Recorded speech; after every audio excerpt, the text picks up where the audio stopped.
Hello and welcome, I'm Ankit Tuteja and you are watching Tech It Out. This week we tell you about a new WhatsApp scam. We show you how Google is trying to dominate the AI space. That's not all. The tech giant has also unveiled its first foldable phone. But how good is it? Let's get started.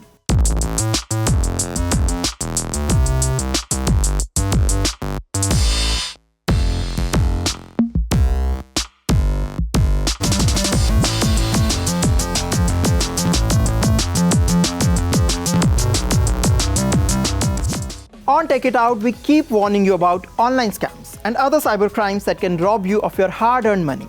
Our next story is about a new WhatsApp scam that is trying to dupe people. We get you more details about the fraud in this story. WhatsApp, an app that most of us use daily. It's been discovered that a new WhatsApp scam has been spreading like wildfire in India. An obvious question here is, what is this scam all about? First of all, understand how this fraud begins. Users receive unknown calls from random international numbers. Most of these calls come from phone numbers that start with these digits. Although these calls carry the international country codes, it doesn't necessarily mean that the calls originate from foreign countries. Various reports suggest that there are some agencies that sell international numbers to local scammers. Once the call is answered, these fraudsters pretend to be representatives from well-known companies or government agencies. They trick people into revealing sensitive and personal information. Sometimes they offer a job that sounds lucrative. But don't fall for such offers. You may eventually lose all your money. What makes this scam even more dangerous? It's difficult to trace these callers. The scammers can quickly disappear into the digital world once they get what they want. Telemarketing and scamming calls have been on the rise in countries like India. According to a Truecaller report, in India, users get about 17 spam calls per month on average. So what can people do to protect themselves from this WhatsApp fraud? It's advisable that from this moment you ignore or reject calls from unknown numbers on WhatsApp. If you get calls from unknown numbers with international country codes, block them. Truecaller will soon start making its caller identification service available over WhatsApp and other messaging apps. This will help users spot potential spam calls over the internet. The feature is currently in beta phase. It will be rolled out globally later in May. Cyber criminals are using various ways to dupe people on WhatsApp. We say watch out for such frauds and use the app wisely. Artificial intelligence has taken the world by storm. People around the world are using chatbots like ChatGPT to automate tasks and increase their productivity. Tech companies continue to launch their iterations of AI-powered chatbots. Microsoft may be leading the AI race, but Google is now all set to give it a tough fight. Here is more. Tech giants are betting big on artificial intelligence. They keep coming up with new announcements to take an edge over rivals. Google is the latest to challenge competitors. The company is giving its dominant search engine an artificial intelligence makeover. It is planning to make its Bard chatbot widely available. There are many questions about new developments, and here are the answers to the questions you care about. An obvious question here is, when should you use Google search engine and when should you go to Bard?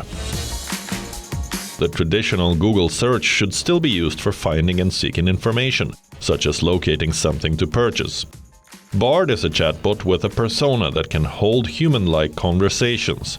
It's intended to be used for creative collaboration, for instance, to generate software code or write a caption for a photo. Here comes the second question. Has Google updated its search engine with AI? Google's homepage still looks and acts like its familiar search bar. The difference is in the answers. If the new Google detects that generative AI can be used to answer a query, the top of the results page will show the AI-generated response. The traditional links to the web will remain below. For example, a search for weather San Francisco will as usual point a user to an 8-day forecast, while a query showing what outfit to wear in California prompts a lengthy response generated by AI. Google is planning to infuse the dominant Google search engine with more advanced artificial intelligence technology. So the question here is, when can you try the new Google search? US consumers will gain access to the search generative experience in the coming weeks via a waitlist. There will be a trial phase during which Google will monitor the quality and speed of search results. Also, Google is building in guardrails that will prevent the AI baked into the search engine from responding to sensitive questions about health and finance matters. The AI transition will begin cautiously with the search engine that serves as Google's crown jewel. The last question is, who can try Bard now? Google has been testing its own conversational chatbot called Bard for quite some time. Interestingly, Bard is now available with no waitlist in 180 countries and territories. In fact, there are now plans to expand its support to 40 languages. Well, it's not just the AI sector that Google wants to dominate. The company also has ambitious plans to gain a strong foothold in the foldable phone space. Why do we say that? Because Google has introduced its first foldable phone. But a question here is, can it take on its competitors? Let's find out. Smartphone makers are gearing up for the next revolution in smartphones. We're talking about foldable phones. Many companies have revealed their iterations of foldable devices. And the latest tech giant to jump on the bandwagon is Google. After months of speculations and leaks, the company has finally revealed its first foldable smartphone. The Pixel Fold combines a smartphone's portability and a tablet's immersive experience. It boasts of a flexible display that seamlessly folds in the middle. The hinge sensor is actually driving the animation, and it's a subtle thing, but it makes the device feel so dynamic and alive. Yeah, I just love that. All right, so let's go back to the folded state, and I'm looking at Google Photos of a recent snowboarding trip. Now, the scenery is really beautiful, so I want to show you on the big screen. I just opened my phone, and the video instantly expands into this gorgeous full-screen view. When folded, the phone features a 5.8-inch screen with a wide aspect ratio. On unfolding the device, you get a bigger display that measures 7.6 inches. The Pixel Fold also showcases Google's commitment to the mobile photography experience. The smartphone is equipped with 3 rear cameras. There's a 48-megapixel primary sensor, a 10.8-megapixel ultra-wide lens, and a 10.8-megapixel telephoto lens with a 5x optical zoom. That's not all. The phone is said to be the thinnest foldable phone on the market, which makes it stand out from its competitors. The Pixel Fold is priced at $1,799. It will initially be available in Germany, Japan, the UK, and the US, and the phone will be released in other markets later. The Alphabet-owned company has not shared any timeline yet. The phone looks promising, but it remains to be seen how it will take on rivals in the foldable phone space. Moving on, I have a question. How long does it usually take to construct a massive building? A few months, if not years? But what if I tell you that you can now do that in some hours? You heard that right. Technology can now make it possible. We'll tell you more about it in this story.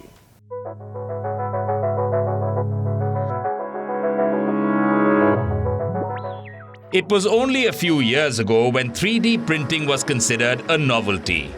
But now, it's revolutionizing the way we create things. It can make almost anything, be it toys, clothes, food, and furniture. And you'd be surprised to know that it can even construct buildings and make houses. Look at this. Wondering what's happening here? Europe's largest 3D building is under construction in the southern German city of Heidelberg. The work, which is normally carried out by dozens of construction workers, is done by a gigantic robot. It piles layers of concrete on top of each other. And what's even more interesting, there aren't dozens of construction workers at the site. The entire project is being supervised by only 2 people. The building will be ready in just 140 working hours. The structure will turn out to be 180 feet long, 36 feet wide and 29 feet high. Once completed, the site will serve as a computer server center. Hans-Jörg Kraus, the company behind the 3D printed building, believes that 3D printing has a bright future. The company is currently evaluating options for other construction projects using the same technology. Many other companies and tech enthusiasts have turned to this state-of-the-art technology for construction. It is believed that 3D printed construction is more sustainable. Experts say that houses can be 3D printed in the future using 30% less materials. This is because 3D printing deposits the material only where it is needed. The hope is that such constructions, which are quicker to build than traditional buildings and use less concrete, could become a factor in solving housing shortages around the world. Up next, we show you how China is pushing automated technology to improve the safety and efficiency of its coal mining industry.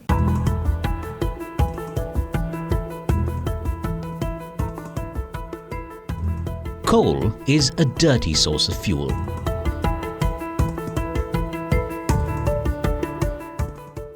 It's a cause for environmental concern. It can lead to hazardous impacts on public health. But what's even more dangerous? Mining coal. China's coal mines are among the world's deadliest mines, largely due to lax enforcement of safety standards. According to a report, Chinese miners are 350 times more likely to die at mines than their American or British counterparts. China now thinks technology is a solution. With smart solutions, China aims to reduce the number of miners underground and improve safety in coal mines. This is the Hongliulin coal mine in northern Shanxi province in central China. Chinese authorities have installed more than 170 cameras on the hydraulic support to capture images of the working area where coal is collected. Calibration cards, which look like QR codes, are placed on the 18-meter-long coal shearer to help 12 cameras identify specific parts of the shearer and capture corresponding images. The images are transmitted to the control room in real time using 5G networks. And then comes an algorithm that produces a panoramic view of the underground mine. Developed by Huawei, this system allows miners to monitor the entire mining area and control the shearer from the control room. This can help reduce the number of people underground. The key to smart mining is revamping the data systems so that all the information is stored in one data lake and can be handled in one place. One of the most important driving forces for building intelligent mines is safety, and that's where smart mine sensors come in handy. They monitor aspects such as gas buildup and flooding or ventilation levels. An alert will automatically set off if the parameters of equipment reach a dangerous level or human behaviors compromising safety are detected. The intelligent mine system has allowed Xiao Baodang coal mine to reduce the number of people working underground by 42%. Miners now also work with the help of patrol robots, which monitor equipment at underground power stations and belt conveyors used to transport coal. Underground areas where major operation activities take place are covered by 5G signals. The fast networks allow stable video calls between the control room and underground miners. The Chinese government has been planning to make coal mines smarter since 2020. Compared to mines overseas, intelligent mining in China is still at an early stage, but tech companies are helping accelerate the process. Our next story is not about a cool gadget or a trend. Instead, we bring you a cautionary tale about the dangers that technology can pose. Most of us cannot imagine life without a smartphone. But did you know that these devices can cause a great deal of anxiety and stress? Watch this report, it may help you or someone you know. When it comes to your smartphone, do you relate to any of this? Do you avoid answering calls? When your phone rings, do you feel any anxiety or stress? Do you worry about who is calling or what you are going to talk about? Do you feel uneasiness before, during, or after the call? Do you prefer texting over phone calls? If you experience most of these symptoms, chances are you could be suffering from phone anxiety. Some of you may be hearing this term for the first time, but it's as real as any other phobia. It's said to be common among those who have a social anxiety disorder. Do understand that you may dislike making or receiving phone calls, but that does not mean that you have phone anxiety. It's telephobia when talking to someone on phone causes you to experience certain extreme symptoms. They could be emotional, like heightened anxiety, or physical, like nausea or dizziness. In fact, various studies have substantiated that phone anxiety is a common fear. According to a 2019 survey conducted in the United Kingdom, phone anxiety affects over half of Britain's office workers. It was found that 76% of millennials and 40% of baby boomers have anxious thoughts when their phone rings. And there are various reasons behind it. For instance, some people are not okay with conversations being limited to just voice. The absence of facial expressions, gestures, or eye contact could be daunting for them. In phone conversations, pauses can be overwhelming. For people with anxiety-induced thoughts, silence on the other end could be a sign that the chat is not going well. Confrontation or fear of being misunderstood are other reasons. So, now comes the most important question. What can you do if the phone calls make you anxious? Number 1, look for the symptoms and accept that you are dealing with phone anxiety. Acceptance is the first step to recovery. Secondly, fear is the biggest fear. And the best way to deal with it is muster up the courage to face your fears. Expose yourself to more phone calls. The more you do it, the better you get. You can start with having lengthy conversations with your friends or loved ones. Thirdly, seek professional help if you feel the need. There are various talking therapies available. Cognitive behavioral therapy is one such. It can help people overcome distressing thoughts and emotions. Phone anxiety is a serious issue. It can cost people their mental well-being and adversely impact their overall quality of life. So if you know someone who could be suffering from phone anxiety, encourage the person to seek help and overcome it. Elon Musk has come up with new features for Twitter. Spotify is cracking down on AI-generated songs. The week gone by was buzzing with a lot of exciting tech developments, and we bring you the most interesting ones in a tech wrap. Twitter CEO Elon Musk is upgrading the social network with new features. Interestingly, one can now reply to specific direct messages. This will make conversations smoother. There's also a new feature that lets users choose almost any emoji to react to a direct message in a conversation. Previously, the company allowed users to react with only a select set of emojis. There is more. According to Musk, Twitter will soon have a call functionality and support for encrypted messaging. But it's still not clear if calls will be encrypted.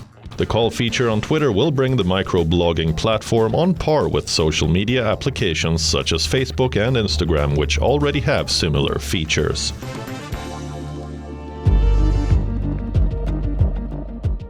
Amazon is offering US customers $10 to pick up a purchase rather than have it shipped to a home address. The e-commerce giant is joining other retailers in racing to slash costs for home delivery and returns amid slack consumer demand. According to Amazon, it applies to customers who have never used Amazon Pickup or have not used that service in the last 12 months.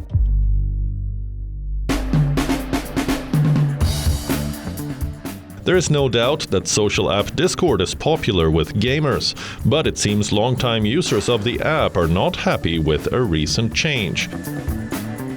The company is making major changes to its username policy. It wants users of the app to adopt standardized handles. In other words, Discord will force its millions of members to pick new usernames.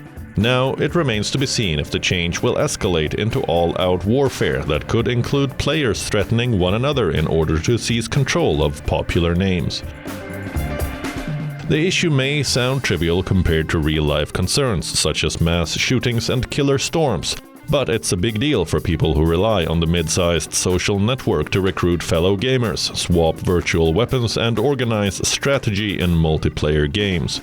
Discord, which has 150 million monthly active users, has no plans to reconsider the new policy.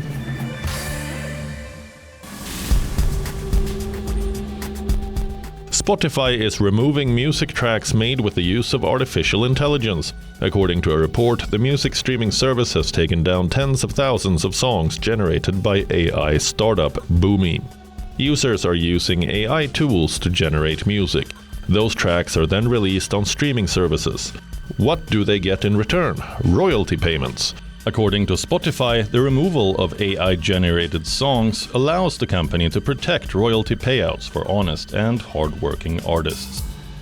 Well, that's all we have for you in this episode of Tech It Out. We will continue to bring you exciting inventions and updates on the latest gadgets. I will be back soon. Until then, keep watching WION World is One.